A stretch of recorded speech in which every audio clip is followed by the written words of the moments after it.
25 दिसंबर 2022 अव्यक्त बाप-दादा के महावाक्य। रिवाइज डेट है 7 मार्च 1993।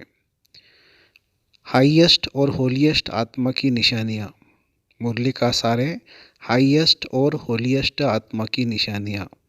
आज बाप दादा अपने सर्व हाईएस्ट और होलीएस्ट बच्चों को देख रहे हैं। सभी बच्चे इस बेहद के ड्रामा के अंदर व सृष्टि चक्र के अंदर सबसे हाईएस्ट भी हो और सबसे ज़्यादा होलीएस्ट भी हो। आदि से अब संगम समय तक देखो कि आप आत्माओं से कोई हाईएस्ट बना है। जितना आप श्रेष्ठ स्थिति को, श्रेष्ठ पद को प्राप्त करते हो, इतना और कोई भी आत्माएं, चाहे धर्म पिता है, चाहे महान आत्माएं, कोई भी इतना श्रेष्ठ नहीं रहे हैं। क्योंकि आप ऊंचे ते ऊंचे भगवान द्वारा डायरेक्ट पालना, पढ़ाई और श्रेष्ठ जीवन की श्रीमत लेने वाली आत्माएं हो। जानते हो ना आपने को, अपने अनादि काल को देखो। अनादि काल में भी परमधाम में बाप के समीप रहने वाली हो।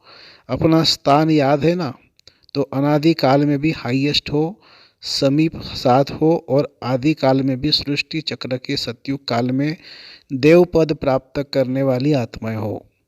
देव आत्माओं का समय आदिकाल भी सर्वश्रेष्ठ है और साकार मनुष्य जीवन में सर्वप्राप्ति संपन्न श्रेष्ठ हो।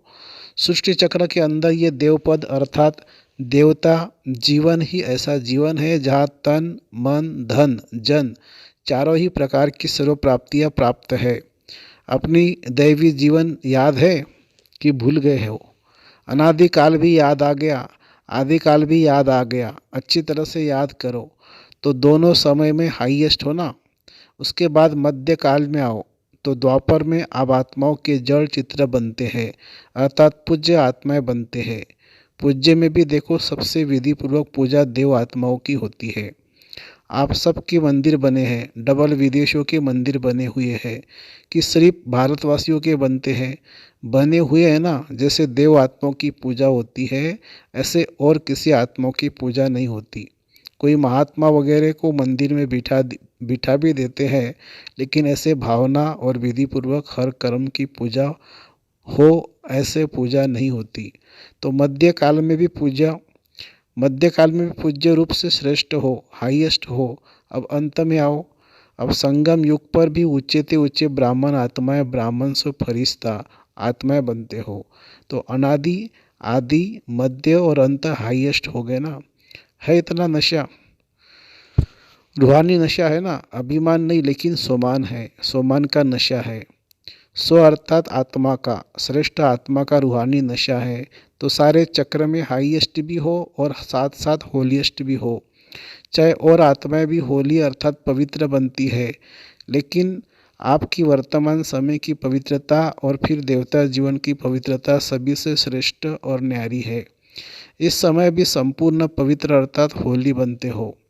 संपूर्ण पवित्रता की परिभाषा बहुत श्रेष्ठ और सहज भी है।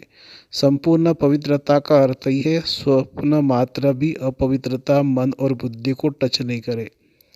इसी को ही कहा जाता है सच्चे वैष्णव। चाहे अभी नंबरवार पुरुषार्थी हो, लेकिन पुरुषार्थ का लक्ष्य संपूर्ण पवित्रता का ही है और सहज पवित्रता को धारण करने वाली आत्माएं हो। सहज क्यों है? क्योंकि हिम्मत बच्चों की है और मदद सर्वशक्तिवान बाप की है। इसीलिए मुश्किल व असंभव भी संभव हो गया है और नंबरवार हो रहा है। तो होली अर्थात पवित्रता की श्रेष्ठ स्थिति का अनुभव आप ब्राह्मण आत्माएं को है। सहज लगती है या मुश्किल लगती है? संपूर्ण पवित्रता मुश्किल है या सहज है? कभी मुश्किल कभी सहज। संपूर्ण बनना ही है, ये लक्ष्य है ना। लक्ष्य तो हाईएस्ट है ना, कि लक्ष्य ही ढीला है कि कोई बात नहीं, सब चलता है। नहीं, यह तो नहीं सोचते हो थोड़ा बहुत तो होता ही है। ये तो नहीं सोचते थोड़ा तो चलता ही है। चला लो, किसको क्या पता पड़ता है। कोई मनसा तो देखता ही नहीं है, कर्म में तो आते ही नहीं है। लेकिन मनसा के वाइब्रेशन भी छिप नहीं सकते। चलाने वाले को बाप दादा अच्छी तरह से जानते हैं। ऐसे आउट नहीं करते, नहीं तो नाम भी आउट कर सकते हैं, लेकिन अभी नहीं करते। चलाने वाले स्वयं ही चलते चलते, चलाते चलाते त्रेता तक पहुंच जाएंगे। लेकिन लक्ष्य सभी का संपूर्ण पवित्रता का ही है। सारे चक्र में देखो सिर्फ देव आत्माएं हैं जिनका शरीर भी पवित्र है और आत्मा भी पवित्र है। और जो भी आए हैं आत्मा पवित्र बन भी जाए लेकिन शरीर पवित्र नहीं होगा। आप आत्माएं ब्राह्मण जीवन में ऐसे पवित्र बनते हो जो शरीर भी प्रकृति भी पवित्र बना देते हो। इसलिए शरीर भी पवित्र है तो आत्मा भी पवित्र है। लेकिन कौन सी आत्माएं हैं जो शरीर और आत्मा दोनों से पवित्र बनती है? उन्हों को देखो, उन्हों को देखा है? कहाँ है वे आत्माएं? आप ही हो वो आत्माएं? आप सभी हो या थोड़े हैं? पक्का है ना कि हम ही थे, हम ही बन रहे हैं। तो हाईएस्ट भी हो और होलीएस्ट भी हो, दोनों ही हो ना। कैसे बने? बहुत अलौकिक रूहानी होली मनाने से होली बने। कौन सी होली खेली है जिससे होलीएस्ट भी बने हो और हाईएस्ट भी बने हो? सबसे अच्छे ते अच्छा श्रेष्ठ रंग कौन सा है? सबसे अविनाशी रंग है बाप के संग का रंग। जैसा संग होता है ना वैसा रंग लगता है। आपको किसी का रंग लगा बाप का ना, तो बाप के संग का रंग जितना पक्का लगता है उतना ही होली बन जाते हैं, संपूर्ण पवित्र बन जाते हो। संग का रंग तो सहज है ना, संग में रहो, संग रंग आपे ही लग जाएगा। मेहनत करने की भी आवश्यकता नहीं है। संग में रहना आता है कि डबल विदेशों को अकेला रहना, अकेलापन महसूस करना जल्दी आता है। कभी कभी कंप्लेन आती है ना कि मैं अपने को अलोन माने अकेला महसूस करते हो। क्यों अकेले कर रहते हो? क्यों अकेलापन महसूस करते हो? आदत है इसीलिए। ब्राह्मण आत्मा एक सेकंड भी अकेले नहीं हो सकती। हो सकती है, होना नहीं है लेकिन हो जाते हो। बाप दादा ने स्वयं अपना साथी बनाया, फिर अकेले कैसे हो सकते हो? कई बच्चे कहते कि बाप को कंपेनियन साथी बनाया है, लेकिन सदा कंपनी ही नहीं रहती। क्यों? कंपेनियन बनाया है इसमें तो ठीक है। सभी से पूछेंगे आपका कंपेनियन कौन है तो बाबा ही कहेंगे ना। बाप दादा ने देखा है जब भी कंपेनियन बनाने से भी काम नहीं चलता है, कभी कभी फिर भी अकेले हो जाते हो। अभी और क्या युक्ति अपनाए? कंपेनियन बनाया है लेकिन कंबाइंड नहीं बने हो। कंबाइंड स्वरूप कभी अलग नहीं होता। कंपेनियन से कभी कभी फ्रेंडली क्वारल माने झगड़ा भी हो जाता है तो अलग हो जाते हैं। कभी कभी कोई ऐसी बात हो जाती है ना तो बाप से अकेले बन जाते हैं। तो कंपेनियन तो बनाया है लेकिन कंपेनियन को कंबाइंड रूप में अनुभव करो। अलग हो ही नहीं सकते। किसकी ताकत नहीं जो मुझ कंबाइंड रूप को अलग कर सके। ऐसा अनुभव बार बार स्मृति में लाते लाते स्मृति स्वरूप बन जाओ। बार बार चेक करो कि कंबाइंड हूँ, किनारा तो नहीं कर लिया। जितना कंबाइंड रूप का अनुभव बढ़ाते जाएंगे उतना ब्राह्मण जीवन बहुत प्यारी मनोरंजन जीवन अनुभव होगी। तो ऐसी होली मनाने आए हो ना कि सिर्फ रंग की होली मनाकर कहेंगे कि होली हो गई। सदैव याद रखो संग के रंग की होली से होलीएस्ट और हाईएस्ट सहज बनना है। मुश्किल नहीं है, सहज। परमात्मा संग कभी मुश्किल का अनुभव नहीं कराता। बाप दादा को भी बच्चों का मेहनत व मुश्किल अनुभव करना अच्छा नहीं लगता है। मास्टर सर्वशक्तिवान व सर्वशक्तिवान के कंबाइंड रूप और फिर मुश्किल कैसे हो सकती? जरूर कोई अलबेलापन व आलस्य व पुरानी पास्ट लाइफ के संस्कार इमर्ज होते हैं, तब मुश्किल अनुभव होता है। जब मर्जीवा बन गए तो पुराने संस्कार की भी मृत्यु हो गई। पुराने संस्कार इमर्ज हो नहीं सकते। बिल्कुल भूल जाओ ये पुराने जन्म के हैं, ब्राह्मण जन्म के नहीं हैं। जब पुराना जन्म समाप्त हुआ नया जन्म धारण किया तो नया जन्म नए संस्कार। अगर माया पुराने संस्कार इमर्ज कराती भी है तो सोचो अगर कोई दूसरे भी चीज़ आपको आकर देवे तो आपको क्या करेंगे? रख देंगे? स्वीकार करेंगे? सोचेंगे ना कि ये हमारी चीज़ नहीं है, ये दूसरे की चीज़ में कैसे ले सकता हूँ। अगर माया पुराने जन्म के संस्कार इमर्ज करने के रूप में आती भी है तो आपकी चीज़ तो आई नहीं। सोचो ये मेरी चीज़ नहीं है, ये पराई है। पराई चीज़ को संकल्प में भी अपना नहीं मान सकते हो। मान सकते हैं? सोचो पराई चीज़ जरूर धोखा देगी, दुख देगी। सोच कर के उसी सेकंड पराई चीज़ को छोड़ दो। फेंक दो, अर्थात बुद्धि से निकाल दो। पराई चीज़ को अपनी बुद्धि में रख नहीं लो, नहीं तो परेशान करती रहेगी। सदा ये सोचो कि ब्राह्मण जीवन में बाप ने क्या क्या दिया। ब्राह्मण जीवन का अर्थात मेरी निजी स्वभाव, संस्कार, वृत्ति, दृष्टि, स्मृति क्या है। ये निजी है, वो वह पराई है। पराया माल अच्छा लगता है कि अपना माल अच्छा लगता है। ये रावण का माल है या ये बाप का माल है, कौन सा अच्छा लगता है। कभी भी गलती से भी संकल्प में भी नहीं लाओ, क्या करे मेरा स्वभाव ऐसा है, मेरा संस्कार ऐसा है, क्या करे। संस्कार को मिटाना बहुत मुश्किल है। आपका है ही नहीं, मेरा क्या कहते हो।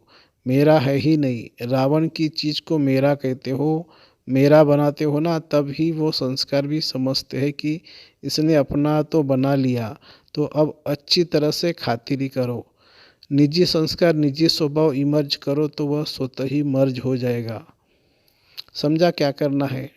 तो ऐसी होली बना तो ऐसी होली मनाने आए हो ना, वो एक दिन कहेंगे होली है, दूसरे दिन कहेंगे होली हो गई, तो और आप क्या कहेंगे। आप कहेंगे हम सदा ही संग के रंग की होली मना रहे हैं और होली बन गए हैं।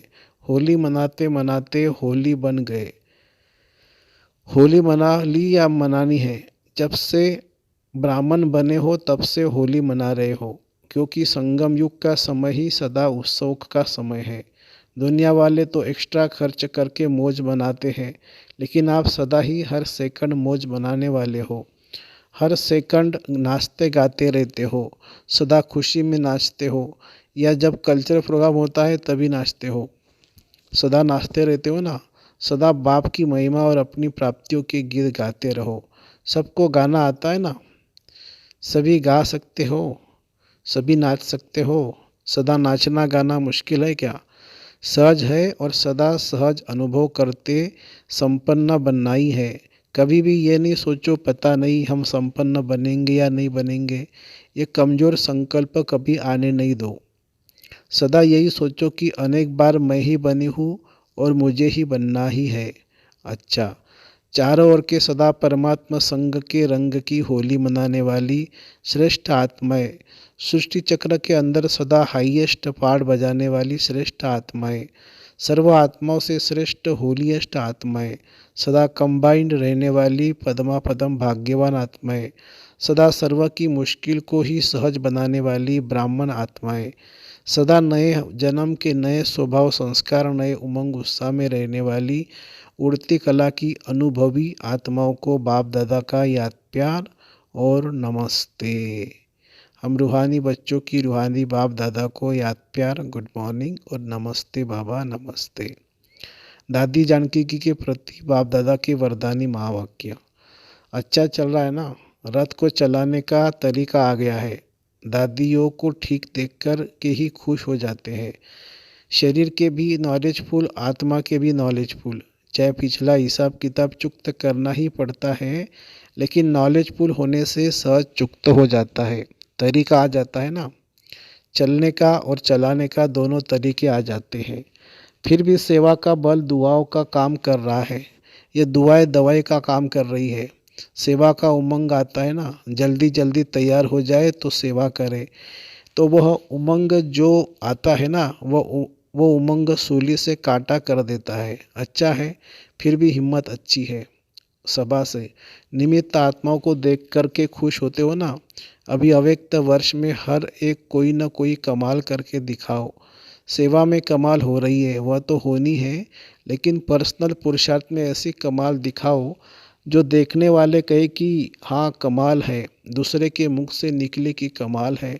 सिर्फ यह नहीं चल रहा सिर्फ यह नहीं कि चल तो रहे हैं, बढ़ तो रहे हैं, लेकिन कमाल क्या की। कमाल उसको कहा जाता है जो असंभव को भी संभव करके दिखाए, मुश्किल को सहज करके दिखाए, जो कोई के स्वप्न में भी नहीं हो वह बात साकार में करके दिखाए। इसको कहा जाता है कमाल। समय प्रमाण कमाल होना वह और बात है, वह तो होना ही है, हुई पड़ी है, लेकिन स्वयं के अटेंशन से कोई ऐसी कमाल करके दिखाओ। ब्रह्मा बाप के 25 वर्ष पूरे हुए। जब कोई भी उत्सव मनाना होता है तो जिसका मनाते हैं उसका कोई न कोई दिल पसंद गिफ्ट दी जाती है। ब्रह्मा बाप की दिल पसंद क्या है वह तो जानते हो। जो स्वयं को भी मुश्किल लगता हो ना, जो स्वयं को भी मुश्किल लगता हो ना, वो ऐसा सहज हो जाए। स्वयं भी आप अनुभव करो तब कमाल है। ठीक है ना। क्या करेंगे, बाप के दिल पसंद करके दिखाओ। क्या क्या दिल पसंद है यह तो जानते हो ना। बाप को क्या पसंद है जानते हो ना। अच्छा, देखेंगे कौन सी गिफ्ट देते हैं। जैसे स्थूल गिफ्ट बड़े प्यार से लेते आए हो ना, अच्छा है। या डबल विदेशी अपना भाग्य अच्छी तरह से प्राप्त कर रहे हो, वृद्धि कर रहे हो ना। वृद्धि करने वालों को पहले तपस्या के साथ त्याग करना पड़ता है। वृद्धि होती है तो खुश हो ना। वृद्धि होती है तो खुश होते हो ना, समझते हो हमारे हमारे को कमी पड़ जाएगी। वृद्धि होती है तो खुश होते हो या समझते हो कि हमारे को कमी पड़ जाएगी। अच्छा है, वृद्धि अच्छी कर रहे हो। यह नहीं सोचो हमारा कम हो रहा है। बढ़ रहा है, सारी मशीनरी सूक्ष्म वतन की चल रही है। अच्छा, वरदान। संगम युग हर समय, हर संकल्प, हर सेकंड को समर्थ बनाने वाले ज्ञान स्वरूप भव। संगम युग पर हर समय, हर संकल्प, हर सेकंड को समर्थ बनाने वाले ज्ञान स्वरूप भव। ज्ञान सुनने और सुनाने के साथ साथ ज्ञान को स्वरूप में लाओ। ज्ञान स्वरूप वह है जिसका हर संकल्प, बोल और कर्म समर्थ हो। सबसे मुख्य बात संकल्प रूपी बीज को समर्थ बनाना है। यदि संकल्प रूपी बीज समर्थ है तो वाणी, कर्म, संबंध सहज ही समर्थ हो जाता है। ज्ञान स्वरूप माना हर समय, हर संकल्प, हर सेकंड समर्थ हो। जैसे प्रकाश है तो अंधियारा नहीं होता, ऐसे समर्थ है तो व्यर्थ हो नहीं सकता। स्लोगन है, सेवा में सदा जी हाजिर करना यही प्यार का सच्चा सबूत है। सेवा में सदा जी हाजिर करना यही प्यार का सच्चा सबूत है। अच्छा, ओम शांति शांति शांति। शुक्रिया बाबा, शुक्रिया। Thank you Baba, thank you.